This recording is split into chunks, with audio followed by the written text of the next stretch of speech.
Hello mga ka-seller! Ako pong muli si Sergio Rosal, dating chairperson ng OMS-MPC at kasalukuyang tumatakbo sa Audit Committee.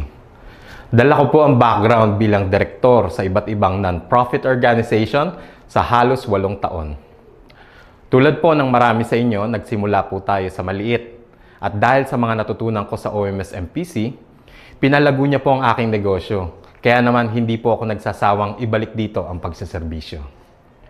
Kung noon ay pinangunahan natin sa board ang mga inisyatibong pagtitipid, ngayon naman sa audit ay sisiguraduhin nating na-implementa ito ng maayos at malinis.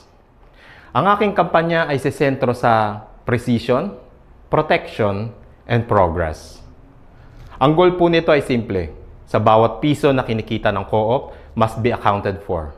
Sa bawat risk ay dapat laging na ma-manage at sa bawat miyembro gets what they've invested for. At higit sa lahat, makikipagtulungan po tayong lagi sa board at sa iba't ibang komite para ma-improve pang lalo ang ating mga pulisiya at sistema. Hindi po biro ang problemang kinakaharap ng ating co-op ngayon. Kailangan po nating magtulong-tulong upang makasurvive tayo sa patinding pagsubok.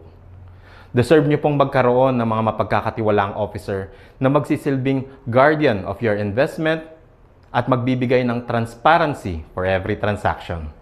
Muli po, ako si Sergio Rosal para sa Audit Committee. Maraming salamat po.